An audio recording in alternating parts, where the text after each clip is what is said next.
mardi saint, j'espère que vous allez bien, qu'on se prépare à vivre une très très belle journée. Comme je vous disais hier, en cette semaine sainte, prenons le temps de demander au Seigneur de nous aider à faire un beau ménage à l'intérieur de nous pour être prêts pour la résurrection. Alors on rejoint immédiatement, comme à tous les mardis, notre ami l'abbé Raymond Gravel.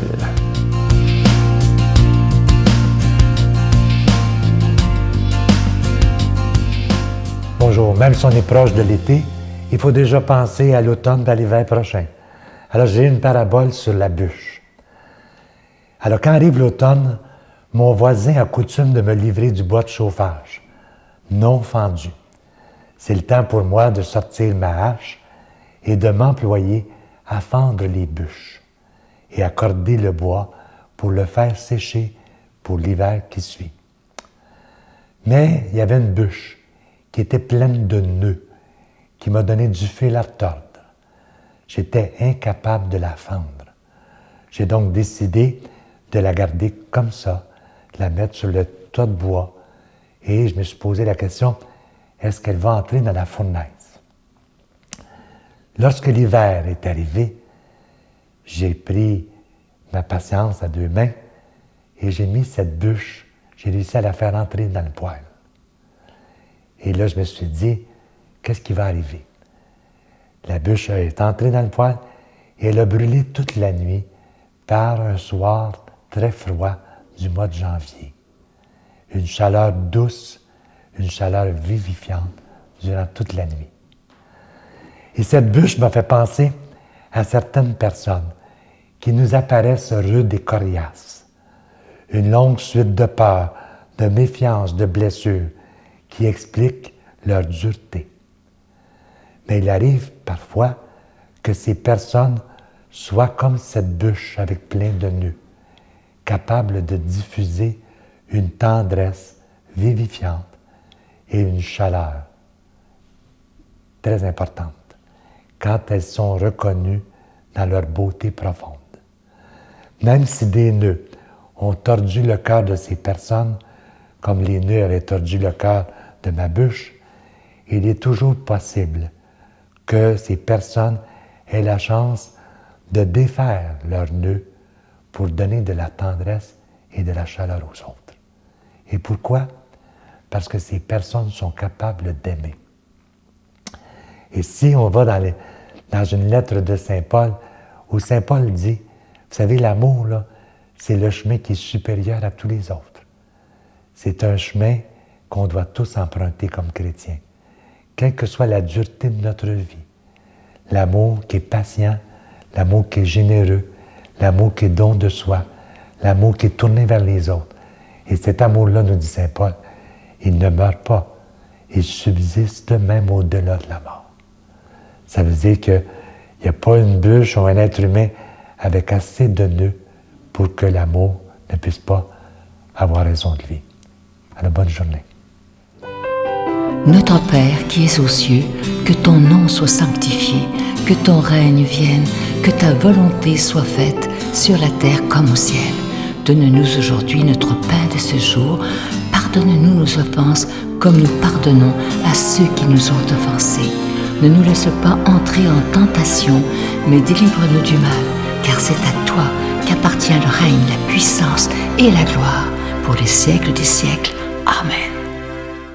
Comme je vous le dis depuis déjà 2 semaines, c'est avec une grande joie que je vous présente mon nouveau bébé, ce nouveau livre que j'ai eu beaucoup de plaisir à faire. Vous savez à quel point je crois en cette prière qui est si puissante, le psaume 23, et j'ai décidé d'écrire un livre qui nous explique bien comment le prier. C'est un livre facile à lire, il est écrit en gros caractères, et je vous le dis, c'est écrit sur le livre, préparez-vous à de beaux changements dans votre vie. C'est une prière de David qui est absolument magnifique, le psaume 23. Et ça ne vient pas seul pour ceux qui parfois n'aiment pas lire, je sais qu'il y en a beaucoup, alors j'ai fait un CD où je le lis pour vous, vous pouvez l'écouter peu importe où vous êtes, et ça vient aussi avec 2 affiches du psaume 23, afin que vous l'ayez un peu partout. C'est important de le réciter régulièrement avec tout son cœur, pas juste par la tête, mais avec le cœur, c'est bien important. Alors, c'est avec un don de 25 et 2 ensemble avec un don de 40 Je vous donne l'adresse, la Victoire de l'amour, casier postal 120, succursale Boucherville à Boucherville, le J4B 56, je vous la redonne, la Victoire de l'amour, casier postal 120, succursale Boucherville à Boucherville, le J4B 56. Également par téléphone, par carte de crédit dans le 514-523-4433, 523-4433 ou sans frais le 1-888-811-9291, 1-888-811-9291 et aussi sur notre site Internet, le www.lavictoiredelamour.org. Alors, je vous rappelle le titre, c'est tout simple, le psaume 23, une prière puissante et je vous le dis, ça se donne super bien en cadeau. Merci de votre générosité.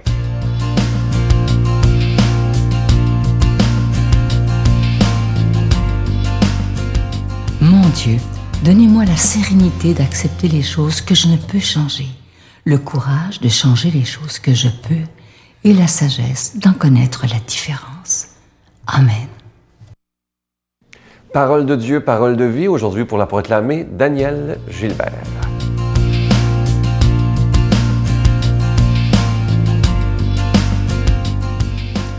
Évangile selon saint Jean. À l'heure où Jésus passait de ce monde à son Père, au cours du repas qu'il prenait avec ses disciples, il fut bouleversé au plus profond de lui-même. Il attesta, « Amen, amen, je vous le dis, l'un de vous me livrera. » Les disciples se regardaient les uns les autres sans parvenir à comprendre de qui Jésus parlait. Comme il y avait à table tout contre Jésus l'un de ses disciples, celui que Jésus aimait, Simon-Pierre lui fait signe de demander à Jésus de qui il veut parler. Le disciple se penche donc sur la poitrine de Jésus et lui dit, « Seigneur, qui est-ce » Jésus lui répond, « C'est celui à qui j'offrirai la bouchée que je vais tremper dans le plat. » Il trempe la bouchée et la donne à Judas, fils de Simon l'Iscariote.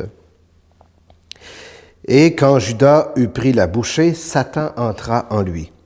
Jésus lui dit alors, « Ce que tu fais, fais-le vite. » Mais aucun des convives ne comprit le sens de cette parole.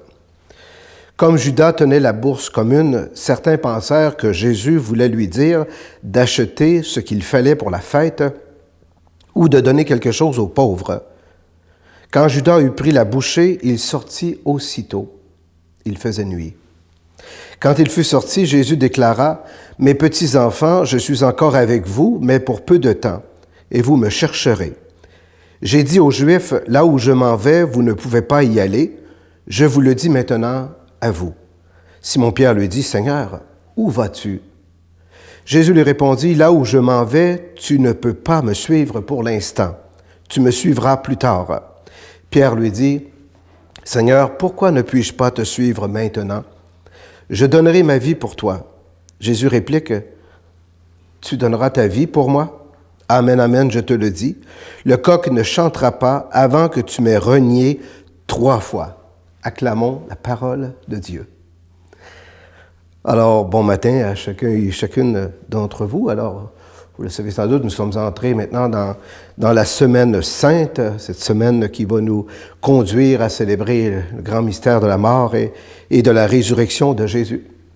Et on est invité ce matin à justement méditer sur le parcours que Jésus va accomplir, les différents événements qui vont se dérouler devant lui. Et l'Évangile de ce jour nous plonge au cœur du dernier repas que Jésus va prendre avec ses disciples.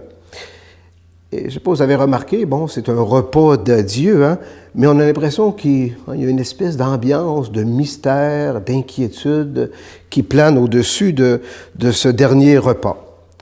Et d'ailleurs, Jésus va faire des affirmations assez troublantes à ses disciples. Hein. Et la première, Jésus qui va affirmer qu'un de ses disciples va le livrer. Vous avez remarqué, Jésus ne parle pas de trahison, hein, il parle de livrer. Comme on livre, par exemple, un colis à la poste, ou qu'on se fait livrer une pizza, par exemple, ou on se fait livrer quelque chose chez nous, vous voyez, Jésus, il dit, je vais être livré comme une chose. Hein? Judas, c'est ça qu'il va faire. Il va livrer Jésus pour qu'il serve à quelque chose d'inédit. Voyez-vous, Jésus accepte de se faire livrer pour sauver le monde, hein, pour nous nourrir aussi également. Alors c'est Judas qui va jouer ce rôle, certainement on peut dire très ingrat. Hein? Est-ce que Judas est conscient de la portée de son geste, hein, ce qu'il est en train de faire? Est-ce qu'on peut juger Judas, par exemple? Que de fois, par exemple, nous autres même, on va se faire livrer entre les mains des autres, ou que de fois aussi, on est utilisé par les intérêts des autres. Hein? On se sert de nous parfois comme des choses. Que de personnes âgées que je rencontre, moi, qui sont souvent livrées ou utilisées par leurs propres enfants, hein, qui les abusent monétairement, moralement, psychologiquement. Voyez-vous, il y a plein de cas comme ça où il y a des gens qui sont livrés. Mais Jésus, le fait d'être livré, on le sait, c'est pour justement nous apporter un salut. Et c'est intéressant de voir aussi la réaction de Pierre. Pierre qui veut savoir qui va le livrer, comme si Pierre avait un certain pouvoir pour empêcher les choses d'arriver. Non, le plan de Dieu est en train de se réaliser.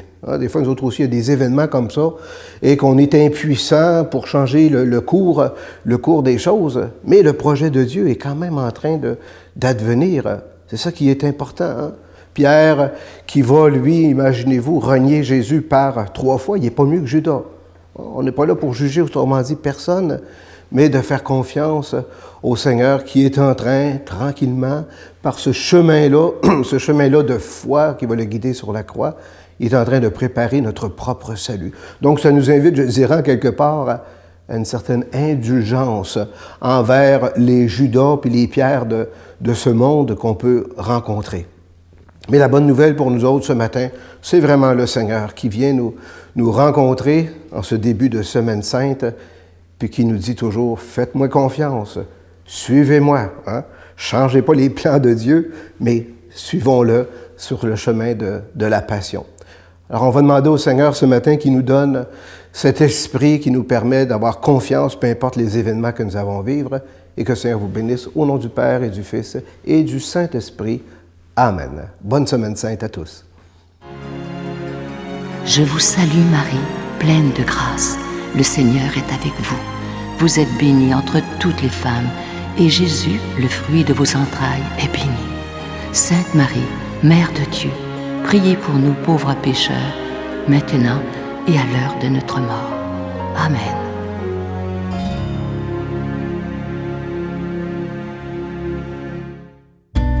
Dans le cadre du 350e anniversaire de Notre-Dame de Québec, la Victoire de l'Amour vous invite à une retraite tout à fait spéciale sous le thème « La puissance de la prière », en compagnie de l'abbé Raymond Gravel, l'abbé Robert Lemire, Jean-Marc Chaput, Sœur Angèle, Sylvain Charon et en chanson Miguel Padilla. La retraite aura lieu à l'hôtel Hilton, situé au centre-ville de Québec. Nous vivrons ensemble une célébration eucharistique à la basilique Notre-Dame de Québec et nous traverserons la Porte Sainte les 16, 17 et 18 mai prochains.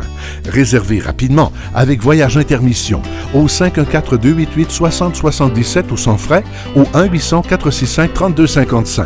Venez vivre une fin de semaine remplie de paix, d'amour et de joie.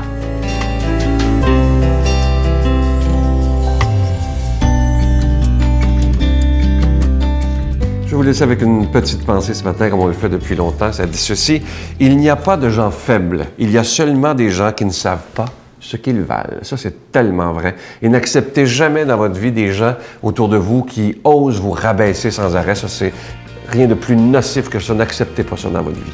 Je vous souhaite une belle journée et je vous dis à demain. Bye. Écoute, Raymond, je pense, un beau cadeau pour toi. Alors, je vais l'inviter, tu vas le reconnaître, tu vas savoir pourquoi il est ici. Il voulait te parler parce qu'il a passé la même chose que toi. Guy Corneau. Ah, ben oui. Merci, Guy, d'être là. C'est même... bonjour. Bonjour. Enchanté. C'est même mis son nom. La Victoire de l'Amour remercie de tout cœur les Résidences Soleil de leur accueil si chaleureux.